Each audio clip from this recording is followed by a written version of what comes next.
Life मंत्रा की travel series में आज हम बात करेंगे ऋषिकेश की। जी हाँ, ऋषिकेश केवल एक शहर नहीं बल्कि आध्यात्मिक ऊर्जा और शांति का अनुभव है। जब कोई व्यक्ति यहाँ आता है तो उसे ऐसा महसूस होता है जैसे प्रकृति, नदी और पहाड़ मिलकर मन को शांत कर रहे हों। गंगा नदी की निर्मल धारा और मंदिरों की घंटियों की आवाज वातावरण को दिव्य बना देती है। ऋषिकेश का आध्यात्मिक महत्व।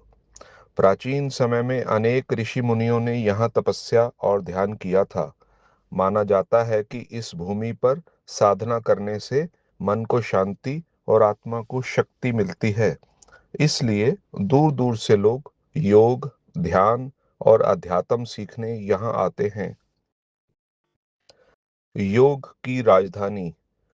ऋषिकेश को दुनिया की योग कैपिटल कहा जाता है। यहाँ हर साल अंतर्राष्ट्रीय योग महोत्सव भी आयोजित होता है। विदेशी लोग भी भारतीय योग और संस्कृति सीखने के लिए महीनों तक यहाँ रहते हैं। गंगा आरती का अद्भुत अनुभव। शाम के समय गंगा आरती सबसे आकर्षक दृश्य होता है। दीपकों की रोशनी, मंत्रों की ध्वनि और गंगा की लहरें मन को भावुक कर देती हैं।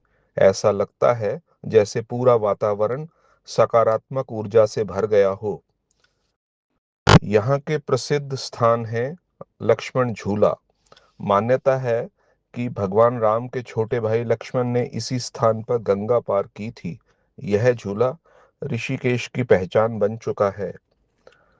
राम झूला। यहाँ से गंगा और पहाड़ों का सुंदर दृश्य दिखाई देता है। आसपास कई आश्रम और मंदिर भी हैं। त्रिवेणी घाट। यह घाट गंगा स्नान और आरती के लिए बहुत प्रसिद्ध है। लोग यहाँ आध्यात्मिक आध्यात्मिक शांति महसूस करने आते हैं। रोमांच और प्रकृति। ऋषिकेश केवल अध्यात्म के लिए ही नहीं बल्कि एडवेंचर के लिए भी प्रसिद्ध है। यहाँ रिवर राफ्टिंग, बंजी जंपिंग और ट्रैकिंग जैसी गतिविधियां होती हैं। इसलिए युवा लोग भी इसे बहुत पसंद करते हैं। ऋषिकेश हमें यह सिखाता है कि जीवन में केवल भागदौड़ ही नहीं सब कुछ है। मन की शांति, प्रकृति से जुड़ाव और आत्मचिंतन भी उतना ही जरूरी है। कभी कभी इंसान को भीड़ से दूर जाकर अपने आप से मिलने की जरूरत होती है और ऋषिकेश वही अनुभव कराता है।